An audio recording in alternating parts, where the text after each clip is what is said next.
Man in Society, it is your host with the most, Shadow Noke, back at you with another video. Make sure you guys like, make sure you guys comment, make sure you subscribe to the channel. It does help my channel get into the algorithm. I would highly appreciate it.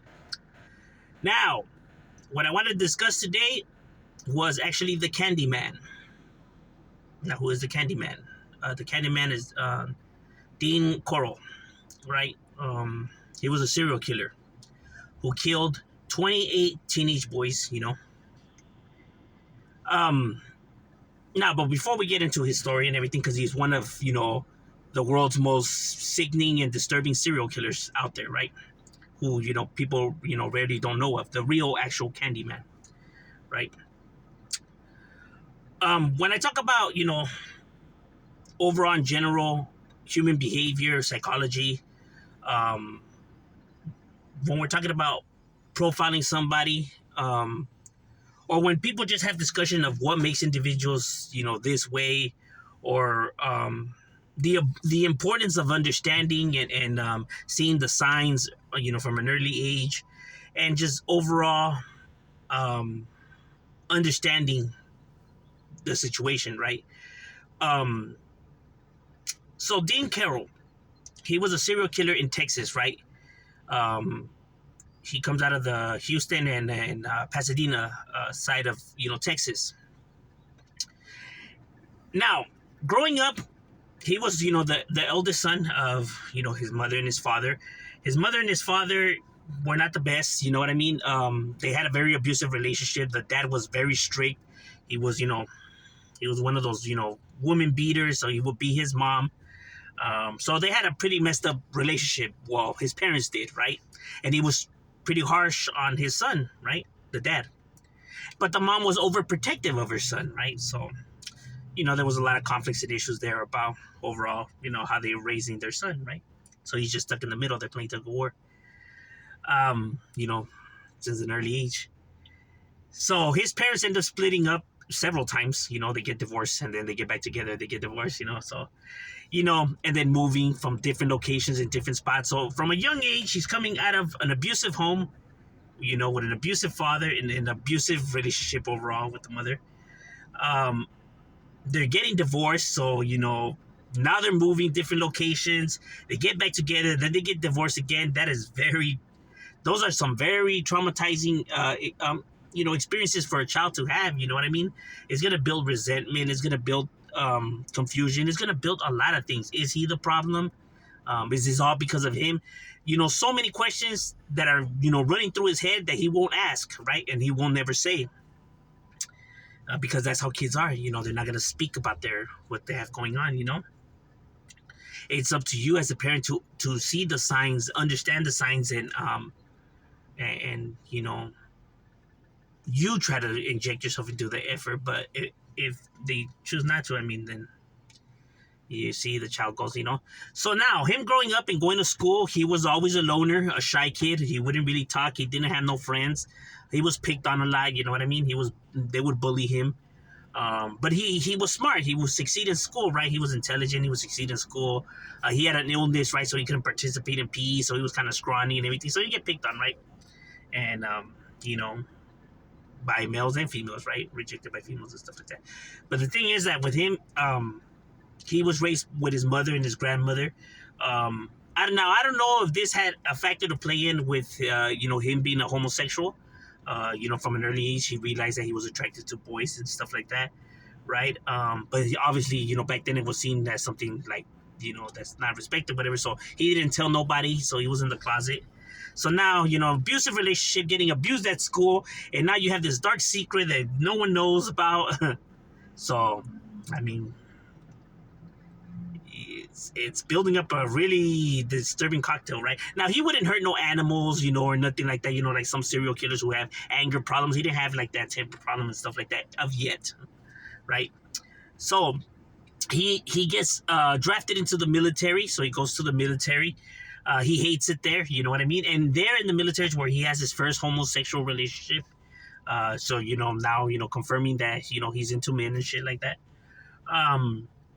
So, he gets, discharged, goes back to, stay with his parents. Now, his parents his mom had divorced the father and had married another guy, right? a watch salesman, and they had a daughter, right, which became his half sister. And they started a family business. They started up a candy factory, right, where they would sell candy. Where his brother would work at the candy place, all day. Growing up, after school they were stuck at the candy shop working, whatever, right? But then the mom divorced now the stepdad and moved now to a different location, got a candy factory themselves, and made him the vice president, right? Now there was some issues with the company because a lot of the male workers were saying that he was hitting on them. They would complain to the mother. The mother would fire the employees instead of telling her son that was his. You can't be just flirting with these individuals. She defended her son or whatever, not helping the situation. You know what I mean? When you choose not to confront these issues and you're letting him get away with it, it's only going to make situations worse. You know what I mean? Because his mother just would baby him too much. Babying is not understanding, right? It's not injecting yourself in your kid's life. If you give them everything, you're gonna make things worse. You know what I mean? You're not teaching them no actual skills if you're just giving them everything hand and foot. Now, so he was known as the candy man because he would always give the candies that they weren't able to package. He would give them to the kids, so the kids would always be right there waiting outside their factory in a line. He would give them candy and and stuff like that. He was always around little kids and giving them candy, which should have been a red flag as it is, but that was his thing, right? So then family problems. His sister and his mom end up moving to Colorado. They lose the factory. Is probably what was the stressor in his life, right? Because now there's no factory. Now what is he gonna do? He has to get a regular job and stuff like that, right? And now he can't be around little kids no more. So what he started doing is he would drive around in his van and in the ghettos of Houston, right? The ghetto areas, because the cops don't really pay attention to if a kid goes missing in the ghettos. That's just how it was back then. He would go and tell kids, hey, what's up? I got beer and I got drugs, Kyle. They would get in the van. He would go, and now he would take them to his lair, right? His lair, his torture chamber, right? His home, his torture chamber. He would have a piece of wood, right? And that's where he would hang these kids on hooks while they were still alive. And he used to torture them for days, some up to 4 days torture. And when I mean torture, I mean some of the most despicable, nastiest, sickening things you guys could ever, you guys can't even be able to imagine. From chewing on their, stuff down there to, inserting stuff in their back end, broken glass bottles with hammers, hammer them in, nails in their, men and nails down there. And we're talking about crazy tortures, bro. Crazy stuff, bro. The man was sick, bro, and then he would kill them, right? And he did this to 28 boys. More. They only confirmed. They found 28 bodies. They confirmed 28 bodies. They found 28 bodies, but they know that there's been more, right? Because how he was caught and how everything, transpired was that it was getting harder and harder for him to lure, boys, right? So then he ended up meeting this boy, right? His name was, I think his name was David Booker, right? Now, David Booker himself comes from a chaotic background, right? From an abusive father whose family, they're divorced and an abusive household. He comes from an abusive household. Here's my theory. I think when Dean Carroll met David Booker, because David Booker at the time he was like 14 or 15 or something like that, because all his victims were young, right? I think he picked him up and that was going to be one of his victims, right? I believe that was going to be one of his victims. And then when he was starting to get to know, because he didn't kill them right away. He would party with them, get them drunk, and then when they were like be passed out or intoxicated, that's when he would have his way, right? He would chain them up, put them on the hooks and all kinds of crazy stuff, right? While he was getting to know him, I think David Booker, told him, about his, childhood and growing up and stuff like that. And I think Dean Carroll, even though he's a sick, twisted individual, I believe I believe he showed him some type of sympathy. What? This guy has sympathy?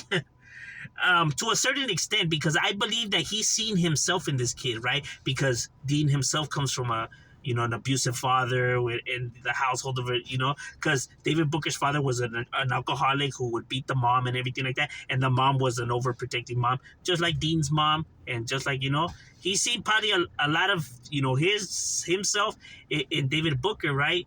So I think that's why he spared his life. He would just chill with him and drink. He would give him drugs and stuff like that. So they would just kick it, right?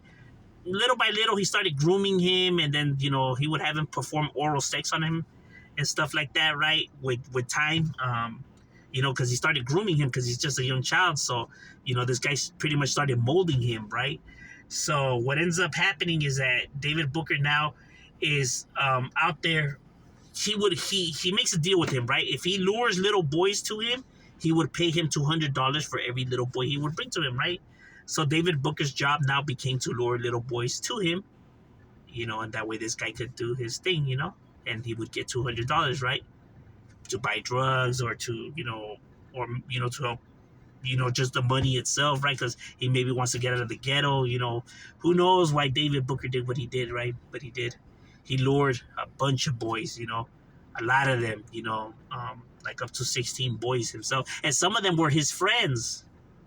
You know what I mean? Some of them were his friends that would go and drink over there, and he would just let Dean do whatever he wanted with these individuals. And then he would help dispose the bodies after, chop them up and dispose of them.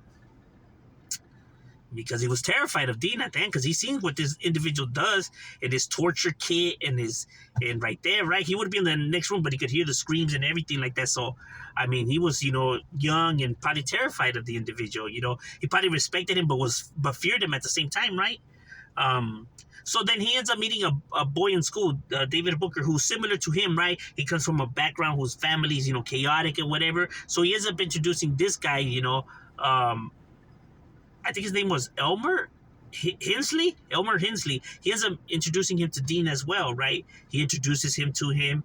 And, at first, I believe that he brought him there for, Dean to have his way. And I believe Dean, again, spared this individual because this guy's family is the same, background, an abusive father, a mother who, and an abusive relationship, abusive household, that I believe that's the other reason why Dean spared this kid's life and actually, brought him in now to, hey, I'll pay you $200 if you lure me boys too. So now he has these two guys luring them more boys, right? So now he's getting double the fun, double the pleasure, right? Now his murder rate starts accelerating, right? The deaths are getting more frequently, and more boys are starting to disappear. This guy is now having a feast, as sickening and twisted as he was. So they started luring, more boys, and he would now force these guys to participate in some of the rapes and participate in dismembering the bodies, right? And they did it because they were both, 15 years old. They were scared, and, because this guy's a maniac, you know what I mean? He's right there butt naked, covered in blood, comes out of the room butt naked, covered in blood, and telling them, hey, you guys are going to help me dispose the body. I mean, that's crazy. These kids are probably like, what the hell? You know what I mean? Imagine seeing that some guy come out of the room butt naked, covered in blood, bro, and after you see a body right there with meat hooks and just, cut open and all kinds of crazy stuff, bro. It's crazy, bro. So, anywho, he ends up, now participating in, and they do that. Now, there was one night where, Henley messed up, right? Because he brought a boy to Dean, right? For Dean to have his way and for him to collect his money. But he ended up taking a girl with them, right? A girl that he knew that, Hensley knew. And Dean got furious because, no girls allowed. So he was mad that he brought a girl now to where they were at, right? But, Hensley, liked this girl, you know what I mean? She was cool and stuff like that. But he was furious, right? And he let him know that he messed everything up and stuff like that, right? But he remained calm. He let them chill, drink, do drugs. And then when they were passed out, he tied all of them up, gagged them and everything like that. He woke up to him getting, tied up, Hensley. And he was like, hey, what's going on? And he picked him up and he took him to the kitchen, butt naked. Put a gun to his stomach and said that, he was going to kill him because he messed up for bringing a girl. And Hensley, pleaded with Dean, say, hey, I'm sorry, bro. Hey, don't do this. If you let me go, I'll help you rape and kill these people. And he was like, all right, because I'm pretty sure. Here's my theory. I'm pretty sure that Dean, now that this kid, comes from the same background as Dean, with an abusive father and mother and stuff like that, and now he's saying he's willing to participate willingly.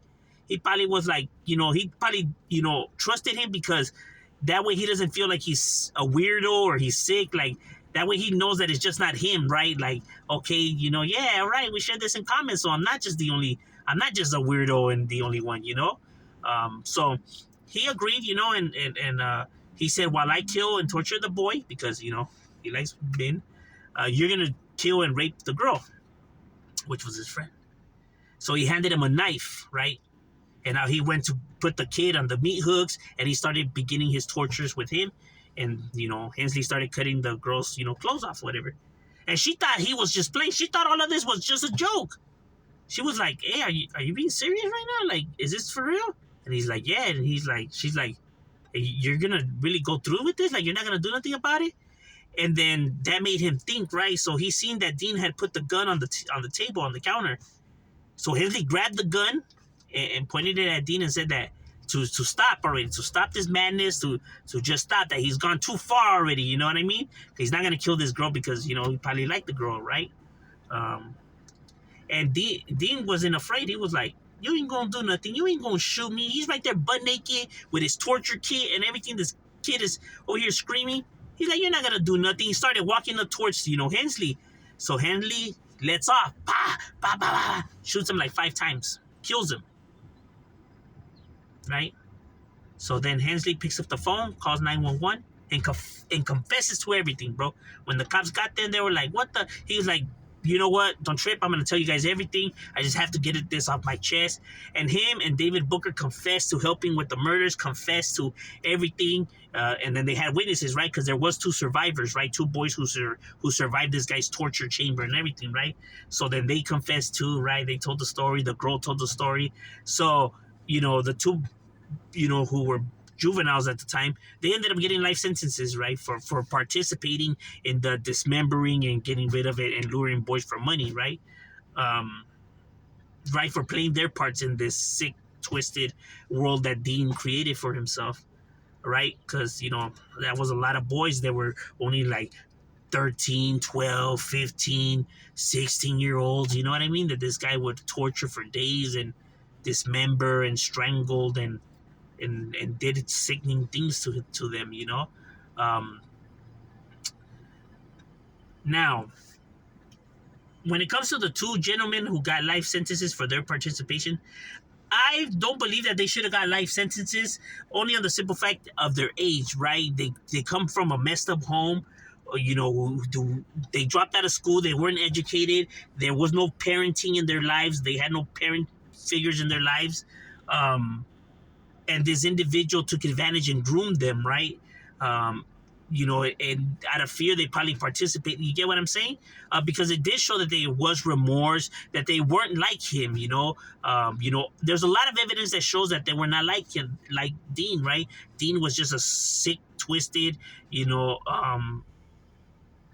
sadist, you know what I mean? Sexual sadist, who got his kinks out of torturing people. That's how he would get aroused, right?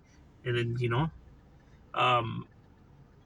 but the crazy part is that, the childhood of Dean, right, coming from this chaotic home, abusive father, getting bullied, being homosexual and not being able to, all these different factors that play into the kids, I'm not here to justify what Dean did. He was one of the most sickest individuals, twisted, is you know what I mean?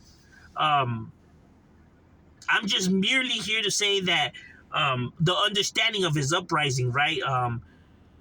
You can see why he ended up being the way he did, why he became who he became. If the parents would have actually been parents in his life and actually, been there and not be a part of his overall problems in life, I think the individual wouldn't have never became who he became. But because of all the abuse and that he has suffered his whole entire life, right? Being ridiculed, bullied, you know. Now, I'm not saying that that gives him justification for him to do what he did, but I'm saying that I think all those factors play, a part when it comes to what made this individual be the way he did. You know what I mean? Um, or why these kids help participate for money because they wanted to do drugs so they could just escape their overall situation of how their lives are, right? Because they come from abusive homes and stuff like that. Just escaping that, right? Anything for money just to get high, just for them to forget, right? Just to numb the pain, right? That they live. Um, Now, I believe that Dean, the reason why he tortured and dismembered boys and not girls or whatever, I think it had to do a lot with his father, a lot of resentment towards his father, right? His father was abusive. His father, would, beat and, ridicule him. So I think that a lot of the anger towards men came from that, you know what I mean? Came from, his father and the resentment he had towards his father. And he would just take it out on other, males. I think that that's why. I think that that's the reason why he himself didn't want to kill the girl, and he was gonna have Hensley do it because he probably had because he had a sister and his mom, they were the good ones in his life, so he probably seen women in a different sort of way where he wasn't down with that. That's why I think he was so mad that he brought a girl there because now it's like, what am I gonna do? You know what I mean? There's a female here, and he probably was like, damn, I never killed a girl. Like, I don't even think, I could go through with it or whatever. That's probably why he was furious at Hensley, right? And why he probably, said that he was going to have to kill her and stuff, right? I think a lot of resentment came from that, from the father, just to give you a glimpse into his childhood, right? Into how he probably felt about his parents, uh, and child abuse and I know a lot of different factors. No one really truly knows what makes a serial killer, but a lot of these factors do play a role big when it comes to how a child's gonna be. But yeah, that's the tale of the real life, Candyman, a sick, twisted individual, one of America's most heinous serial killers, who's not talked about as much as some of these other ones, but he was twisted, bro. He 28 victims, but they know that there's been more. That 28 victims, that's just the ones that David Booker and Hensley brought to him, right? And they know that he was killing before he met these boys, right? So they know that was more victims out there. These are just the ones that these guys helped take the cops to where they buried them. So they found all the bodies, all 28 boys and everything like that. So it's not, they think or they're guessing. No, they found 28 bodies, bro. They they took the cops to where the bodies were buried. So that's just the 28 that they helped with. And they know that this guy being so sick and twisted, they know he was killing before he met these boys and all that. So they know that there's more bodies out there. So this is one of America's most, sickening individuals. What do you guys think? Have you guys heard of this story before? Let me know in the comments. If Shadow, we out.